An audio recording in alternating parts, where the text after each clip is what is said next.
என்னதான் பிரச்சனை இந்த தாவேக்காக்கு? தாவேக்கா ஆட்சி அமைஞ்சு 4 நாள் ஆகுது. இந்த 4 நாளுக்குள்ள சனாதனத்தை பத்தியே பேசிட்டு இருக்காங்க. இந்த சனாதன தர்மத்துக்கு மேல இவங்களுக்கு என்னதான் பிரச்சனை? ஏன் இவ்வளவு பயப்படுறாங்க?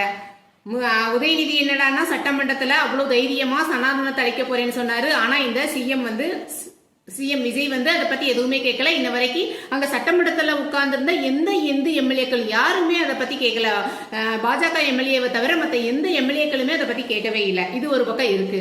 இன்னொரு பக்கம் முஸ்தபா வெளியில இப்படி நம்முடைய சனாதனத்தை ஒழிக்க போறேன், இந்து மதத்தை ஒழிக்க போறேன், அதுக்காக தான் களத்துக்கு வந்திருக்கேன்னு தைரியமா சொன்னாரு. இப்ப இன்னைக்கு இந்த ஆதவர்ஜனா என்ன சொல்றாரு?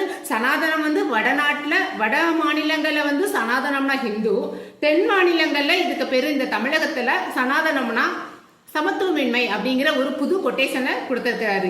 இது என்னடா பிரச்சனையா போச்சு? இவங்களுக்கு என்னதான் பிரச்சனை? எப்ப பார்த்தாலும் இந்து மதத்து மேலேயே டார்கெட் பண்ணிட்டு இருக்கிறாங்க. அவர் இந்து மத விரோத போக்க கடைபிடிக்கிறாரு. இந்து மதத்தை யாராலையும் அழிக்க முடியாது, எந்த கொம்பை வந்தாலும் அழிக்க முடியாது. அதுல எந்த விதமான சந்தேகமும் கிடையாது.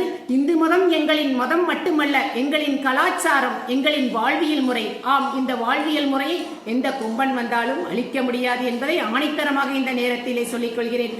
தாவேகாவில் உள்ள அமைச்சர்கள் எல்லாம் என்ன பண்ண வேண்டும்? சட்டமன்ற உறுப்பினராக பொறுப்பேற்ற பிறகு மக்களுக்கான என்ன வேலைகளை செய்ய வேண்டுமோ அதை போய் செய்ய பாருங்கள். என்னதான் பிரச்சனை இந்த தாவேக்காக்கு? தாவேக்கா ஆட்சி அமைஞ்சு 4 நாள் ஆகுது. இந்த 4 நாளுக்குள்ள சனாதனத்தை பத்தியே பேசிட்டு இருக்காங்க. இந்த சனாதன தர்மத்துக்கு மேல இவங்களுக்கு என்னதான் பிரச்சனை? ஏன் இவ்வளவு பயப்படுறாங்க? உதயநிதி என்னடான்னா சட்டமன்றத்துல அவ்வளவு தைரியமா சனாதனத்தை அழிக்க போறேன்னு சொன்னாரு. ஆனா இந்த சிஎம் விஜய் அதை பத்தி எதுவுமே கேட்கல. இன்ன வரைக்கும் அங்க சட்டமன்றத்துல உட்கார்ந்திருந்த எந்த எம்எல்ஏக்கள் யாருமே அதை பத்தி கேட்கல. பாஜக எம்எல்ஏவை தவிர மத்த எந்த எம்எல்ஏக்களுமே அதை பத்தி கேட்கவே இல்லை. இது ஒரு பக்கம் இருக்கு. இன்னொரு பக்கம் முஸ்தபா வெளியில இப்படி நம்முடைய சனாதனத்தை ஒழிக்க போறேன், இந்து மதத்தை ஒழிக்க போறேன், அதுக்காக தான் களத்துக்கு வந்திருக்கேன்னு தைரியமா சொன்னாரு. இப்ப இன்னைக்கு இந்த ஆதவர்ஜனா என்ன சொல்றாரு? சனாதனம் வட மாநிலங்கள்ல சனாதனம்னா ஹிந்து, தென் மாநிலங்கள்ல இதுக்கு பேரு இந்த தமிழகத்துல சனாதனம்னா சமத்துவமின்மை அப்படிங்கிற ஒரு புது கொட்டேஷனை கொடுத்திருக்கிறாரு. இது என்னடா பிரச்சனையா போச்சு? இவங்களுக்கு என்னதான் பிரச்சனை? எப்ப பார்த்தாலும் இந்து மதத்து மேலேயே டார்கெட் பண்ணிட்டு இருக்கிறாங்க. அவர் இந்து மத விரோத போக்க கடைபிடிக்கிறாரு. இந்து மதத்தை யாராலையும் அழிக்க முடியாது, எந்த கொம்பை வந்தாலும் அழிக்க முடியாது. அதுல எந்த விதமான சந்தேகமும் கிடையாது.